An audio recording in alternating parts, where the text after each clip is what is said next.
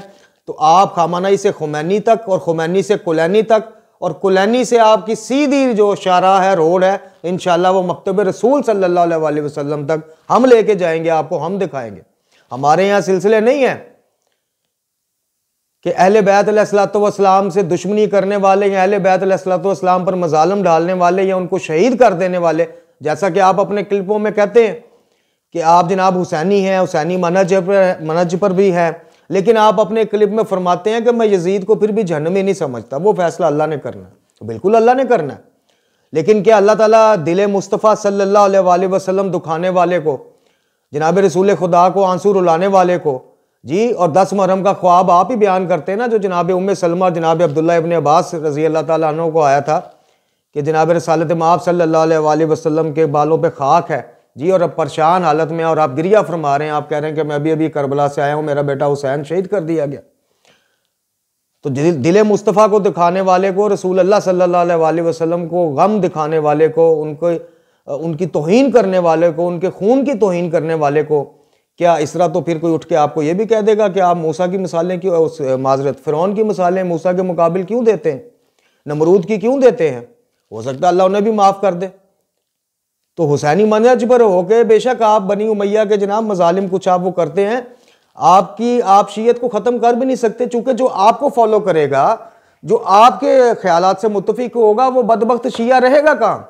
चूँकि आप बाद अज़ नबी खुदा सल्लल्लाहु अलैहि वसल्लम आप बबांगे दोहल कहते हैं कि आपके नज़दीक मौला कायनात की फजीलत जो है वो खिलाफत की तरतीब जो है उसी हिसाब से है। आप उनको इमाम नहीं मानते, आप उनको मासूम नहीं मानते। तो शीयत की बुनियादी कायद से तो जो बंदा मुनहरफ हो जाएगा, जो निकल जाएगा दायरे शीयत से, वही आपकी तरफ लपक कर आएगा ना। शीयत को आप कैसे ख़त्म करेंगे? आप जनाब उम्मे कुलसूम सलामुल्लाह अलैहा का खलीफा सानी से अक़द के कायल हैं, मकतब तशय्यो कायल नहीं है, ये इख्तिलाफ है। आप इमामत और वलायत को आप कहते हैं कि जी ये कोई इतनी ज़रूरी चीज़ नहीं, इसका कुरान में कहीं जिक्र नहीं, इसका किसी जगह फ़लान नहीं, ये नहीं, कुरान को इमाम अल्लाह ने कहा है, कुरान इमाम सामत है, हम इस चीज़ से इनकारी नहीं है। तो कहने का मकसद है कि जनाब हजूर को खाम ख्याली या गलत फहमी का शिकार अगर शैतान या शयातीन के सूंघने से इंसान हो जाता है तो उसके इलाज भी मौजूद हैं, रूहानी इलाज भी हैं, दुनियावी इलाज भी हैं।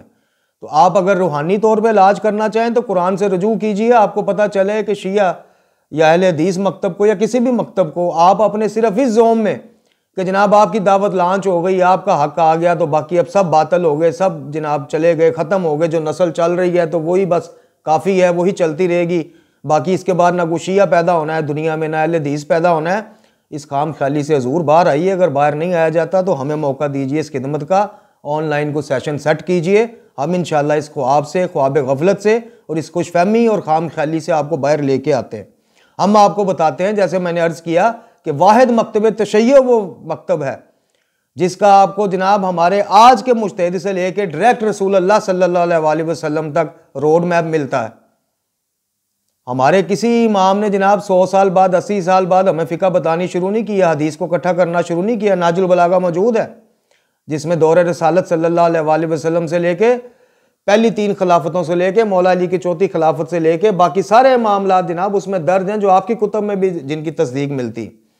तो इसलिए नेक्स्ट टाइम मेरा आपको मशवरा है कि आप अपने जोम में रहें, आपके फॉलोअर्स आपको इमाम माने, आपके फॉलोअर्स जनाब आपको नायब माने, जान नशीन माने मकतब इस्लाम का, बिस्मिल्लाह फाबेहा, हमें उससे कोई इतराज़ नहीं। लेकिन आप अपने उस दायरे को क्रॉस करने की कोशिश नेक्स्ट टाइम मत कीजिएगा शीयत के हवाले से। बाकी बरादरान अपना जवाब खुद देंगे, और अगर आप कोशिश करें तो फिर आइएगा ज़रा मैदान में, बिस्मिल्लाह कीजिएगा।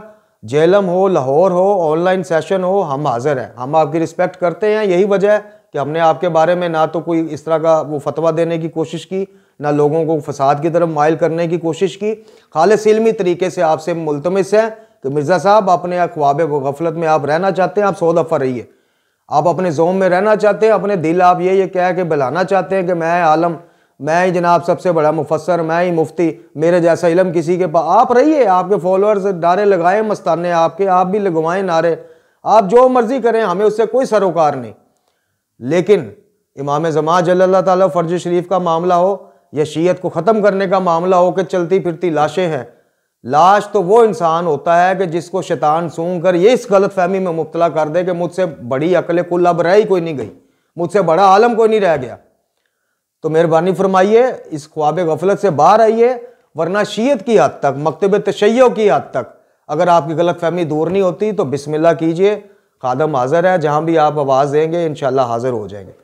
ये था हमारी वीडियो का पहला मौजू मोहतरम नाज़रीन व सामीन, जिसमें इनके अल्फाज जिन्होंने ज़ाहिर है दिल शिकनी का भी बायस बने और बिल्कुल हकीकत से हट के एक ऐसे लग रहा था, मतलब ये मुझे वो इंजीनियर लग ही नहीं रहे थे कि जिनकी वीडियोस में बड़ी पायदारी और बड़ी मजबूती और जनाब कुरान और हदीस के रेफरेंस, हम बड़ी रिस्पेक्ट करते हैं इनकी। लेकिन ये अल्फाज स्पेसिफिकली आप इनके सुने कि जी चलती लाशें हैं, जिंदा लाशें हैं। आप इन लाशों में खामनाई साहब को भी गिन गए, सिस्तानी साहब को भी गिन गए, जवाद नकवी साहब, मोहम्मद साहब नजवी साहब, रियाज नजवी साहब, हमारे सारे उलमा बुजुर्ग, यानी उनको आपने जिंदा लाशें बना दिया। आप खुद क्या हो? आपकी वैल्यू है क्या? आपकी अपने मकतब में क्या वैल्यू? आपको तो ऑन करने को कोई तैयार नहीं, कोई मकतब फिक्र आपको ऑन करने को तैयार नहीं। आपकी जुर्रत क्या कि आप शियों को कहें कि चलती फिरती लाशें? अपनी इस खाम ख्याली से बाहर आओ। आलमे कुल हो या अकले कुल हो तो अपने और अपने फॉलोअर्स तक रहो। जिंदा और चलती फिरती लाशें हैं, ये इंशाल्लाह फिर जब कभी आमना सामना होगा तो आपको बताएंगे इल्मी तरीके से। आप 4 किताबें जनाब साहसता पढ़ के आप समझते हो कि आपने सारा, और साहसता की भी जो चीज़ आप देना चाहो वो आप दे देते हो, जो छुपाना चाहो छुपा जाते हो। सारी साहसता पढ़ के, सारी हदीस को मान के, एक्सेप्ट करके फिर भी कहते हो कि मैं यजीद को जहन्नमी नहीं कहता, नया कह नहीं सकता। फिर भी आप जाकिर नाइक की तारीफ भी कर रहे होते हो, फिर भी गामदी जैसे मुनहरफ और मुर्तद। तो आप अपने मैदान में खेलते रहें, हमें कोई इतराज नहीं, लिमिट में रह के खेलते रहें। जहां आप मकतब जाफरिया का नाम लेंगे, मकतब जाफरिया की पहचान ये गाली जाकर नहीं है, ये शिरकिया शायरी करने वाले या कसीदे पढ़ने वाले या नोहे पढ़ने वाले नहीं है। मकतब की तालीमात हमारे इमामों की तालीमात हैं। मकतब की पहचान नाजुल बलागा है, मकतब जाफरिया की पहचान उससे भी पहले कुरान है, फिर नाजुल बलागा है, फिर सहीफा कामिला है, फिर आइमा की तालीमात हैं, उनकी तौहीद पर मुबनी अफकार हैं। तो या आलमो जाकरों टंडू टैरों को देख के तुम कहोगे जी शिया ये वो ख़त्म हो गए, चलती फिरती लाशें हैं। मैं बड़े महज़ब तरीके से जनाब आपको कहना नहीं चाहिए, लेकिन आपको मैं महज़ब अंदाज में शट अप कॉल देता हूँ कि आप अपनी लिमिट में रहिए, अपने दायरे में रहिए, अपने मकतब में रहिए। और अगर आपकी गलत फहमी दूर नहीं होती तो फिर आप बाकी उलमा को छोड़ें, खादम हाज़िर है। अब चलते हैं अपने दूसरे मौजू की तरफ, यानी जनाब उस्ताद मोहतरम सैयद जवाद नकवी हाफ़िज़ुल्लाह ताला की किताब शनाखत कुरान, जिसका आज आपसे तारफ़ हमने करवाना है। और ये सिलसिला हमने इसीलिए शुरू किया, जैसा कि बारह बताया, कि किसी पर्सनैलिटी को, किसी की शख्सियत को बिला वजह लोगों की देखा देखी, उनकी हमायत दर हमायत भी नहीं करनी चाहिए। और इसी तरह लोगों की देखा देखी या लोगों की बकवासियात सुनकर सिर्फ उनकी मुखालफत दर मुखालफत भी नहीं करनी चाहिए। किसी शख्सियत को परखने के लिए उसके नज़रियात को पढ़िए, उसकी तकारीर देखिए, उसके कुरान के बारे में, अहले बैत के बारे में नज़रियात देखिए, उसका पैगाम देखिए। फिर आपका हक है आप उनसे इल्मी इख्तलाफ करें, उनसे इल्मी तौर पे मुत्तफ़िक हों ना हो, बिस्मिल्लाह, इसमें कोई ज़बरदस्ती नहीं है। लेकिन इख्तलाफ भी दायरा इल्म में रह के होना चाहिए, बदतमीज़ी की लेवल तक नहीं जाना चाहिए। तो आज ये किताब शनाख्त कुरान है। जैसा कि हम आपको इसका जो पैराग्राफ इसमें भी पीछे लिखा हुआ है ये पढ़ के सुनाते हैं, उसके बाद इसकी फहरिस्त के ऊपर चीज़ें आपसे डिस्कस करते हैं। तो इसके बैक साइड पे इसी में से इकतबासात की सूरत एक पैराग्राफ लिखा है, जिसमें आगा लिखते हैं कि फ़हम कुरान की आमादगी के लिए कुरान की शनाख्त हासिल करना अशद ज़रूरी है।